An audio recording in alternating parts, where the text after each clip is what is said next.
Welcome to Fun and Games Side Quests. Every episode is a different host sharing a video game they love and why they love it.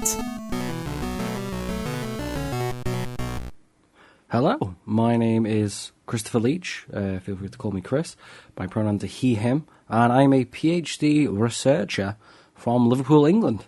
My PhD is in psychology, and I'm looking at video games and student mental health. Alongside this, I am also a content creator. I stream every week on twitch.tv/chimp195 under the show name Blind Psyche. That's important because I do the psychology stuff, and I'm also a person with albinism / visually impaired / legally blind. Any of those terms, it's all fine. And I also host a podcast myself, Psyched to Be With You, available wherever you find your podcasts, where I sort of sit down and chat with people about what they do and why, I guess. It's not all psychology, but I don't know, I think people are interested. Go figure, that's why I'm doing psychology, I guess. So you would presume maybe that I'd start talking about a game that would perhaps feature heavily in my research. And you'd be right to think that, but you'd also be incredibly incorrect.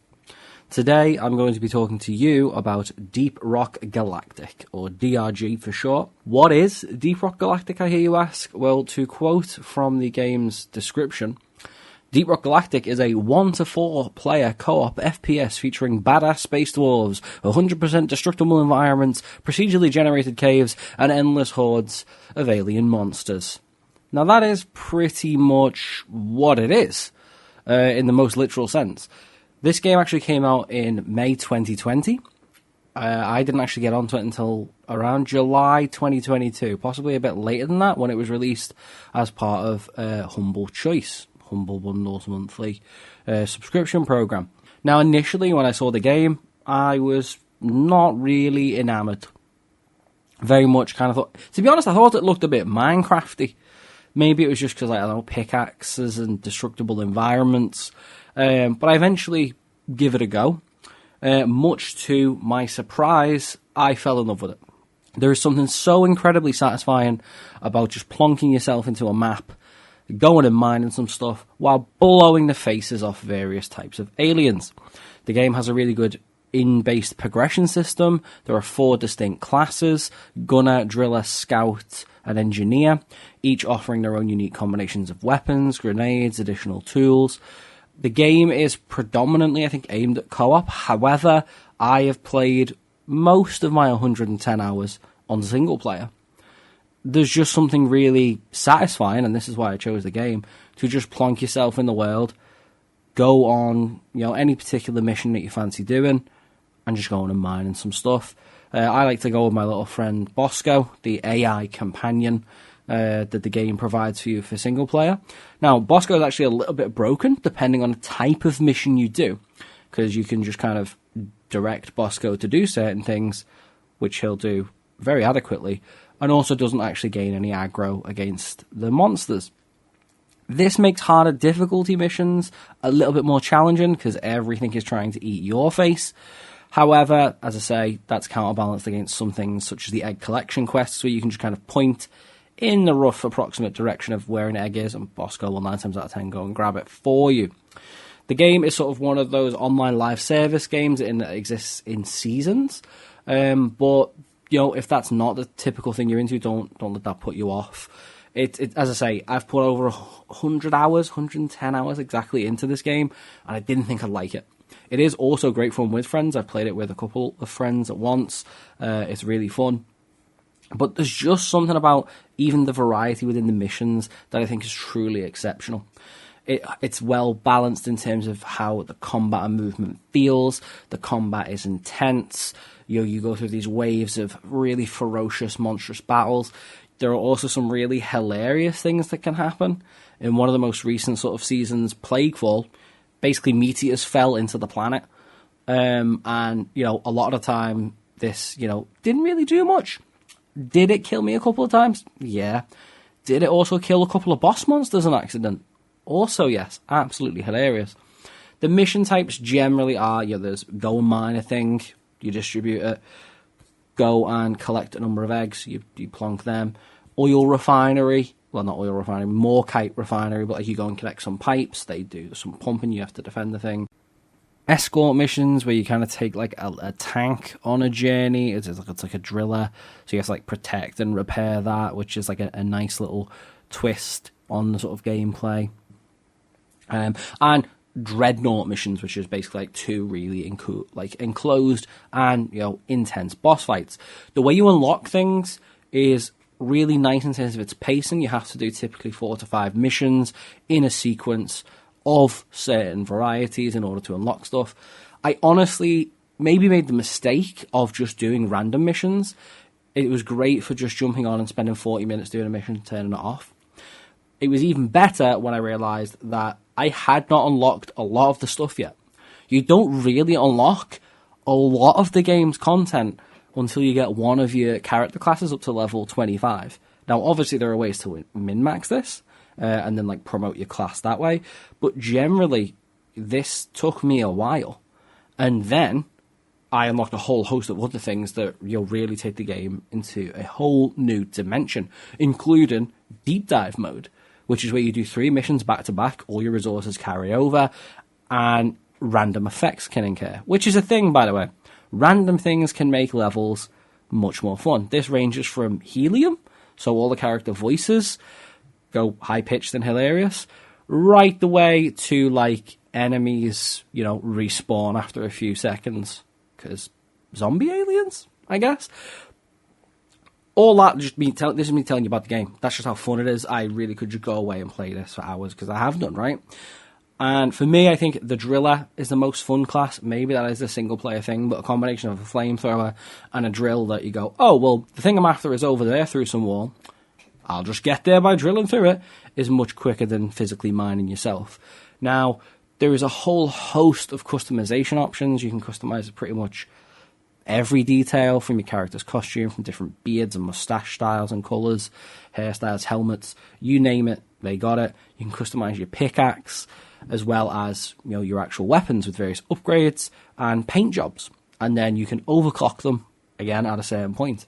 Now, I think for me, one of the main things that I enjoy about it, and this is where maybe you thought I'd say something like this sooner, is that I really found a level of mindfulness in it. And I know it's a bit of an overused word, but like, in terms of myself and sort of the enjoyment I get from video games and how that benefits my sort of, I'm going to say general mental state, not mental health, right? They're two different things.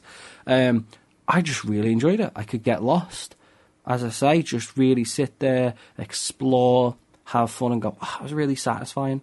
Oh, there's some frustrating moments, a little bit, but it's not the kind of game that's going to get me rage quitting anytime soon.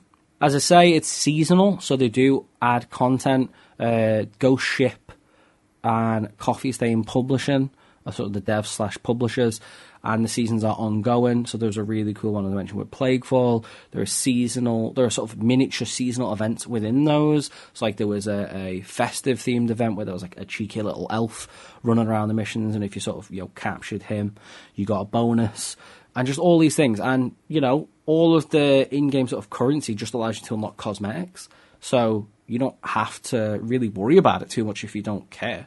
You can just go on your mining little way.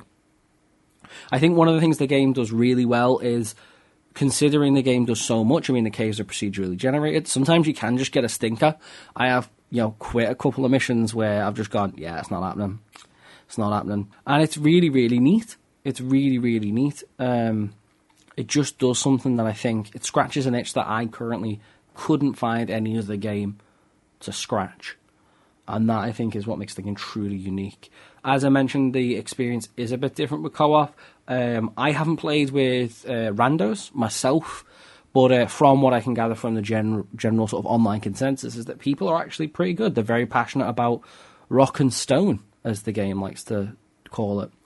The characters are a little bit of blank canvases. They do have some sort of like emoticons to them, and you can get, there's a bar in the sort of lobby area where you can dance to music, which is quite fun. But, there's not really any sort of true narrative per se. However, I actually think that just makes the game better. It allows me to embody a much greater sense of character in the miners that I choose to play and how I choose to play them. And I think that really, for me, adds this extra level of immersion and feeling like I am in the world.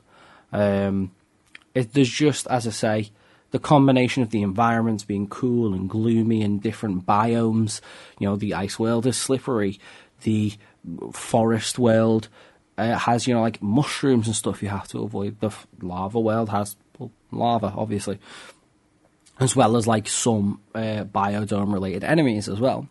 There's definitely an element of randomness to it, aside from the actual generation of maps, because unexpected things can happen, like a giant monster might just appear and decide to ruin your day. Also happened a few times. And there can be some really cool clutch moments as the escape pod is about to leave. You have 10 seconds left and have to sprint like the fastest person you know to try and get there before the gate closes. Consequences for losing aren't actually that bad, if I'm being honest, so it doesn't really feel like you're really demoralized to keep playing. You do lose the loot that you'd get, however, it's not really the end of the world. So I think the game offers a great scope for a varying level of skill players, which makes it really very welcoming. And as I say, despite there being a certain level of tension and combat element to the intensity that way, there's actually something really soothing about it, and just sitting there and mining away, which, with the appropriate setup, or just indeed playing on one of the lower enemy difficulties, you can really have a good time just going and collecting your resources, dropping them off in the mule known as Molly, the little sort of storage unit, effectively a TARDIS on legs that allows you to store all your resources, collect some gold, collect some Morkite, have a great time. So I think there's something in here for everyone. It's great, as I say, alone or with friends. And I think there is just something truly unique about this, as I've mentioned. It's really weird when you actually sort of sit here and go, why do I love a game? Especially when, the game is very much a blank canvas. But as I've sort of alluded to, that just makes it better. I really feel like I'm a miner. That's pretty cool. I'm really fighting these alien hordes and aiding to sort of the various sort of developments of unlocking weapons. There's things like weekly challenges and such as well as like a really cool progression element with the levels, but also that unlocks various other sort of mission sequences, and the difficulty of those do sort of curve really nicely. The soundtrack is also really dank. I think that's worth pointing out, in that that is also available as part of the game sort of bundle. And the music is really good, especially through some of those intense moments. It's one of those games that I truly think you should give a go. I don't really think you've got anything to lose. It's currently available on Steam and PlayStation 4. I'm not sure if they're going to be releasing those on any other platforms at this moment. Oh, and Xbox Game Pass. So there's genuinely some flexibility there in a way for you to enjoy the game that I really think is worth doing. And as I say, I think the last thing that I would add is that truly, why do I love this game? In the most simple and reduced sense, it's just really fun. And that's what games should be about, right? Like, at the very, very heart of it, if you're not having fun in a way that you deem to be you having fun, that maybe is where, I would take a step back and, reconsider my options. But just being able to go, yeah, that was a great time. That was a great blast.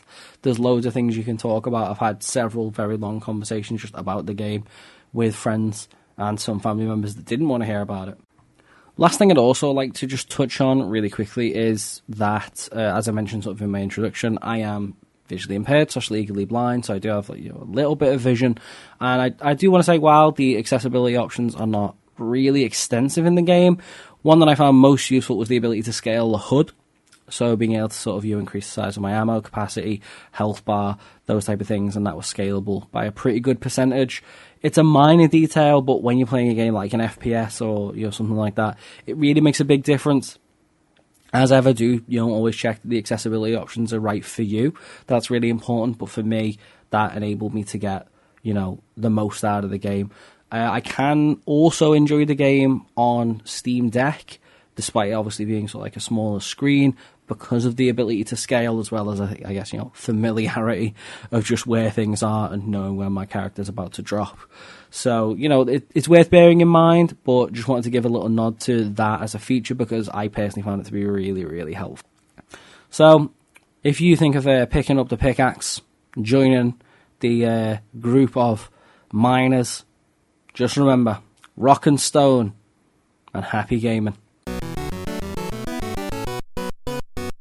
Hey, Nerf herders. You sure you want to go with that? Hey, everyone? There we go. More inviting. Have you ever had a movie that you really wanted to love, but something holds you back? Or one that you did love in spite of a flaw? Well, I'm Case Aiken. And I'm Sam Alisea. And on Another Pass, we sit down with cool guests to look at movies that we find fascinating. But flawed. And we try to imagine what could have been done when they were made to give them that little push. We're not experts. We just believe in criticism. Constructive criticism. Sure. So come take another pass at some movies with us. And every now and then, we can celebrate movies that did it on their own, too. You can find us at certainpov.com or wherever you get your podcasts. Pass it on. CPOV. certainpov.com.